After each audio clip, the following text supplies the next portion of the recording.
Hi, my name is Julia. I was raised a Catholic. I was Catholic because my parents were Catholic. And I went to church because they told me to go to church. Left my parents' home at the age of 18. I just never really went back or thought too much about it again until later on in life. So I was in a relationship for about 4 years that was what I would say was an unhealthy relationship. I definitely was trying to extract love from someone who wasn't willing to offer the same thing back to me. It definitely left me feeling hurt.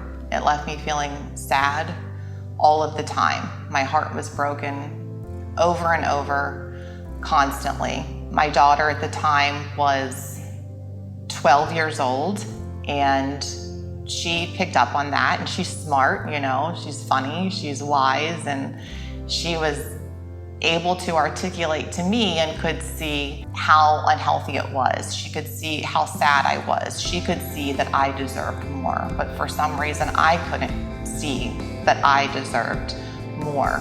I started to self-reflect and realize I really have to get it together here. Things have to change.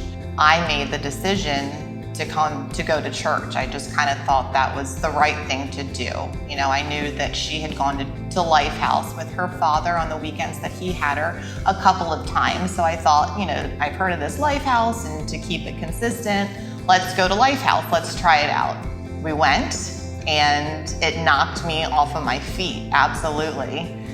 The music was amazing, the people were welcoming, everybody was friendly. That feeling definitely, would stick with me throughout the day. It kind of gave me a high. And come Monday, then I would kind of just be, back to the ho-hum of the work week. And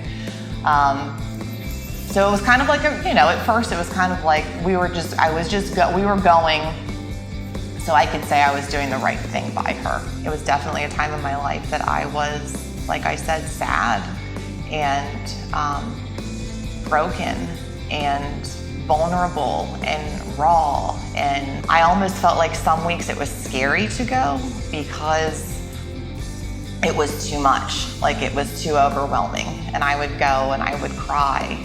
The more that I attended Lifehouse, the more that it became a desire to me and not just a chore.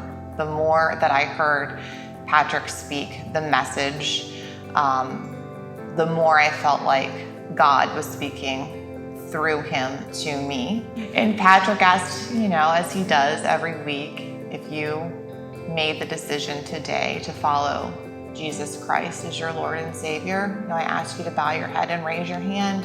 And I did, and I just said, I surrender. I can't do this. I don't want to do life on my own anymore. I am yours. I believe. I surrender. After that, it's this whole veil lifted. It's this whole fog kind of lifted for me. And I know that I'm worthy of love. I know that I am a child of God. I know that there's so much more out there for me, and God has this huge, amazing plan for me. I joined a life group in October of 2016 and totally went outside of my comfort zone to join that life group. And that group of people fill my heart and my soul every single day. The compassion and the kindness and the fellowship that they have shown me continues to blow me away. God is definitely helping to heal my heart. I am less anxious than I was even 6 months ago. I'm an anxious person by nature, but I have this odd, overwhelming sense of peace that even though I still struggle, as we all do, that it's going to be okay because I've got God. I've got, I've just kind of laid it all down at his feet. This is my opportunity to dedicate myself to God in front of friends, in front of family, to make a public declaration that I'm a proud follower of Jesus Christ.